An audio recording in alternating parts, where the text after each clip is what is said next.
አሰላሙ አሌይኩም ወረህመቱላሂ ወበረካቱ። ውድና የተከበራችሁ ቤተሰቦቻችን እንዴት ናችሁ? ሰላም ናችሁ? እኔ ጋር ሁሉ ሰላም ነው አልሐምዱሊላህ። እንዴት ናችሁ? ስራ ኑሮ እንዴት ይዟችኋል? ከእኔ ጋር ሁሉ ሰላም ነው አልሐምዱሊላህ። ቪዲዮ ላይክ ሼር አድርጉ። ቪዲዮውን እውነት እይታ በጣም ቀንሷል።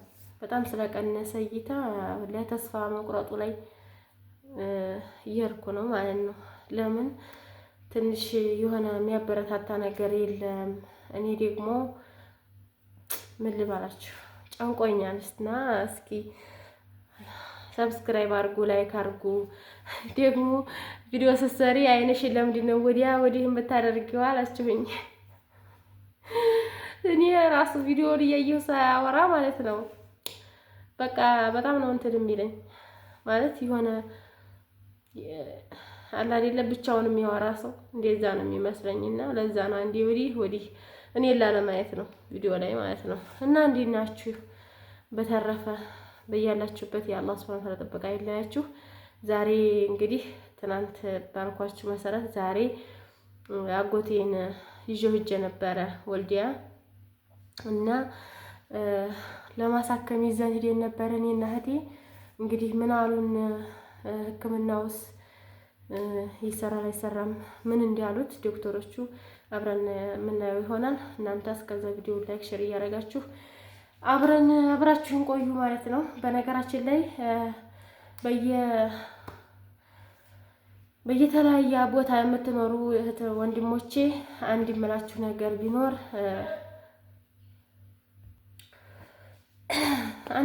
ነገር ቢኖር ውድ ቤተሰቦቼ እንግዲህ የሰው ልጅ ዋነኛው ነገር ጤና ነው። ስለዚህ ስልክ የምትጠቀጥቁ አብዝታችሁ መጽሐፍ ላይ ወይም የሆነ ነጫጭ ነገር ላይ የአይንን ፓወር የሚስብ ነገር የምታዩ ሰዎች ከአሁኑ ልትጠነቀቁ ይገባል ማለት ነው። እና ደግሞ አይናችሁን ሂዳችሁ መለካት አለባችሁ ማለት የአይን ግፊት የሚባል ነገር ስላለ እሱን ሂዳችሁ ብትታዩና ብትለኩ ቆንጆ ነው የምለው። ምክንያቱም ከጤና ወዲያ ምንም ነገር የለም ማለት ነው።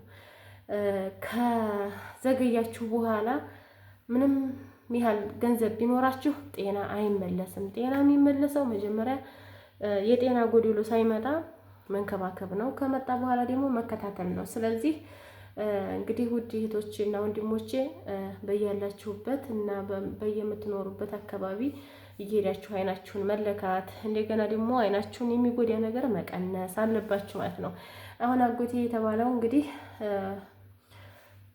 በዚህ በጋጋታው በጦርነቱ ምክንያት ነው። በጦርነቱ ነው አይኑን የጀመረው እና ሲሄድ አንዱን ሲሰጡት አቅም ስለሌለው በግል አልሄድም በመንግስት ነው በመንግስት ሆስፒታል ነበር ሲከታተል የነበረው እና ያን ያህል እነሱ ትኩረት አድርገው አላከሙትም። እና ዛሬ ነገ ዝም ብለው ምናምን መድኃኒት የሚዋጥ የሚቀባ ምናምን የሚጠብታ ምናምን እየሰጡ ግፊቱ እየጨመረ እየሄደ አሁን አንድ አይኑ ጭራሽ የመጨረሻ ደረጃ ላይ ነው፣ ጠፍቷል። ምንም ብታደርጉ የትም ብትሄዱ ምኑንም ያህልም ብትጥሩ አይመለስም አለ። አንደኛይቱ አሁንም ትንሽዬ ጭላጭሎት ነገር ትታያለኝ እና ይሄንን እስከ 2 ወር ድረስ ብለው ነበረ። ነገር ግን ሰውየው በጣም ሲጨናነቅና በጣም ባለበት አሁን ያለበት ሁኔታ ላይ በጣም አስጨናቂ ነው። ምክንያቱም የደከማችሁለት የለፋችሁለት መልካችሁን ጌጣችሁን ያጣችሁለት ልጅ አውጥቶ ሲጥላችሁ ማለት ነው። እንግዲህ አስቡት ባልና ሚስት አብረው እየኖሩ 2-3 ወልደው ድረው የልጅ አይተው እየኖሩ ይሄ ሰውዬ አካለ ጎዶሎ ሲሆን ሚስትም አውጥታ ልጆቹም አውጥተው ጥለውት አሁን እኛ ጋር ነው ያለውና እንዲህ አይነት ነገር ሲደርስ እንዲህ አይነት ነገር ከሚደርስባችሁ በፊት ለራሳችሁ ኑሩ። አሁን ይሄ ሰውዬ ሲያመው ወዲያው ሲያመው በሬ ያለው ቦታ ያለው ሽጦ መታከም ነበረበት። ግን ልጆች ነገጧት የሆነ ነገር ቢደርስባቸውስ ወይ ደግሞ ቢርባቸውስ እያለ ለነሱ እንዳይጎልባቸው በሚል እኔ አይኔ ልጣ በሚል ዝም ብሎ ሲኖር አሁን ገንዘቡም ሲያልቅ እሱም እንደገና በጣም የመጨረሻ ደረጃ ላይ ሲሆን እነሱም በቃ ከዚህ በኋላ አያርስ አይከስብ ለኛ ስለማይሆንን እንጣለው ብለው ጥለው ይሄው አሁን እሱም ተቸግሮ እያለቀሰ ነው ያለውና አይኑ አንደኛው የመጨረሻ ነው። ምንም ብታረጉ አይመለስም።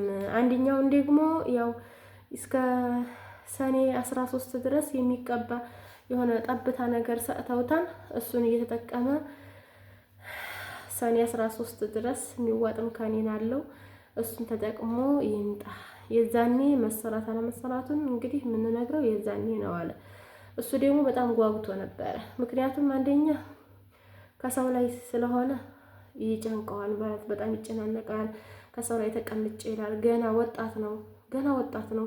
ሰርቶ መኖር ነው የሚፈልገው፣ ራሱን መቻል ነው የሚፈልገው እና እኛ ጋር በመቀመጡ በጣም የተጨናነቀ ስለሆነ እኛ ግን እንዳይጨናነቅ የቻልነውን ነገር እያደረግን ነው። ነገር ግን የሰው ልጅ ከሰው ላይ ስትሆኑ እምቢ ብሎ ያጨናንቃል። እንኳን እሱ ወጣቱ አቅመ ደካማም እንኳን መሄጃ አቅም የሌለው እንኳን ይጨናነቃል። ስለዚህ አጎቴ በጣም እየተሰቃየ ነው ያለው። በጣም እያሰበ የተጨናነቀ ነው። ምክንያቱም ሚስት እንኳን ብትቆርጥ ልጅ እንግዲህ አስቡት፣ ተሰደን አሳድገናቸው ወይም ደግሞ እሺ ወይ ደግሞ ከቤት እኛ ሳንበላ እያበላን ያሳድግናቸው፣ እኛ ሳንለብስ እነሱን እያለበስን እኛ ደስ ሳይለን እነሱ ደስ እንዲላቸው እያደረግን ያሳድግናቸው ልጆቻችን ለዚህ ካበቃ ምን ያደርጋል?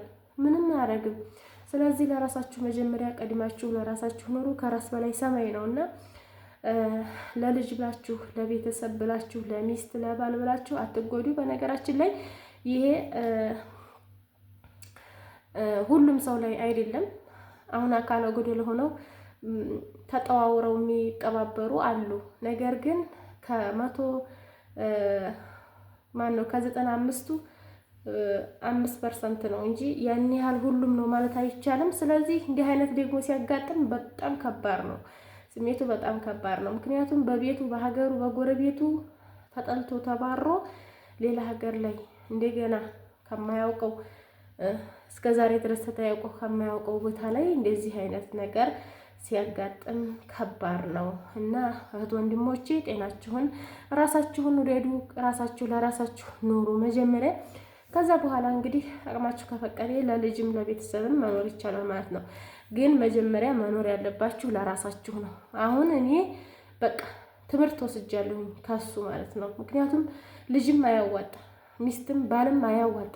የሚያዋጣው አንድ ጤናና ገንዘብ ብቻ ነው። ስለዚህ እሱ ካላችሁ አልሐምዱሊላህ ነው። አላህ ሱብሓነሁ ወተዓላ ጤናችንን አያጓልብን። ጤና ከተጓደለ ከባድ ነው። ስለዚህ እንግዲህ በቻላችሁት መጠን ስልክ ላለማየት ሞክሩ።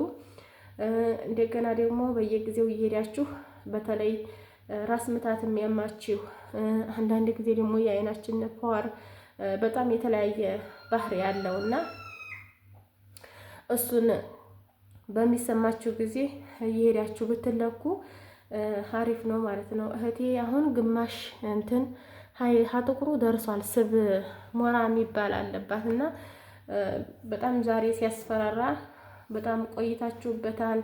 ለምን እስከዚህ ድረስ አቆያችሁት? ለምን ቶሎ ይዛችሁት አልመጣችሁም? አይናችሁን የሆነ ነገር አለው ብላችሁ ካሰባችሁ አይናችሁ የሆነ ነገር አይናችን ውስጥ አይናችን የሆነ ችግር አለው ብላችሁ ካሰባችሁ በጊዜ ወደ ሕክምና መምጣት ነበረባችሁ አለባችሁ ብሎ ሲነግራት እዛው ወዲያው ታየችው። የእሱ አልሐምዱሊላህ ግፊቱ አሪፍ ነው። ግን ያጎታችን ሊልአሰፍ አንደኛው አይኑ ጠፍቷል፣ የመጨረሻ ጠፍቷል።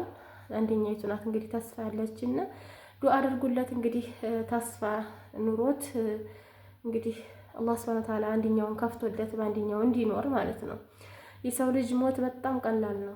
ሞት ፈርድም ነው ቀላልም ነው። ነገር ግን ታሞ በሰው እጅ ላይ ከሰው ላይ መቀመጥ አላህ እንዲያደርስባችሁ በወዳጅ በጥላት የማልመኘው ነገር ቢኖር ታሞ ወይም በሰው እጅ መሆንን ነውና አላህ ሱብሓነሁ ወተዓላ በያላችሁበት ሙሉ ጤናችሁን አፊያችሁን ይስጣችሁ ማለት ነው። እና ራሳችሁን ጠብቁ። አይንሽን ወደዛ አታርጊ ለምትሉ ደግሞ አልችልም እንግዲህ የሰው ልጅ እንዲህ ብሎ ፍጥጥ ብሎ ማውራት አይችልም ማለት ነው። እና ይህንን ነው ደግሞ ክፍያው ያስከፈሉን የሱ አይኑን አይተው ይህኛው በሽታ ወዲህኛው አይኑ እንዳይሸጋገር እና ግፊቱ እንዲቀንስ በሚል መርፌ ወጉት። አንዲት መርፌ ወጉት። ያቺ አንድ መርፌ እና ማየት ብቻ ነው። አዩት የሰውየው ተስፋ አለው የለውም፣ ወይም ምን ያህል ነው ወደፊት ያለው ነገር ተስፋ ይሰጣል በሚል ብቻ ይችን ብቻ አይተው 3000 ብር ከፈልን። ከዛ መድኃኒት አለው ለወር የሚጠብታ ነው ለወር። ከዛ ከኒና ነው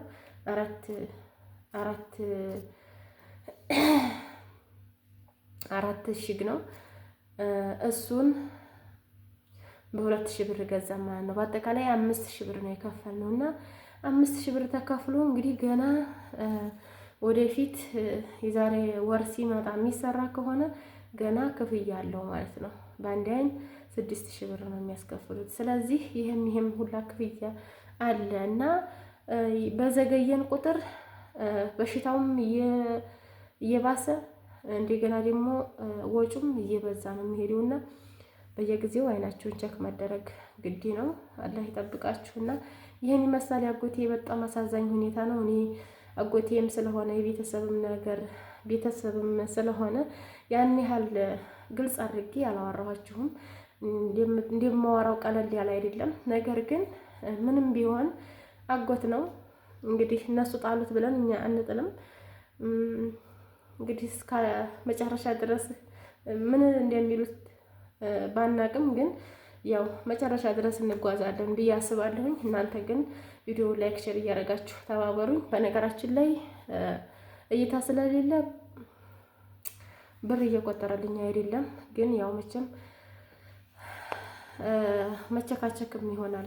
እናንተ እንዲያርጉ እንዲያታርጉ ማለት ነው። እና እስኪ ምን ብዬ ትዕግስት ይስጠኝና በትዕግስት ወደፊት እጓዛለሁ ማለት ነው። እና ውድ ቤተሰቦቼ የዛሬ ቪዲዮ ይህን ይመስላል። በሌላ ቪዲዮ እስከምንመለስ ድረስ መልካም ቆይታ ይሆንላችሁ። አላህ ሱብሓነሁ ወተዓላ ይጠብቃችሁ። በያላችሁበት ጤናችሁን ሪዝቃችሁን ሁሉ አሟልቶ ይጠብቃችሁ። ላለሁኝ ወሰላሙ አለይኩም ወራህመቱላህ ወበረካቱ።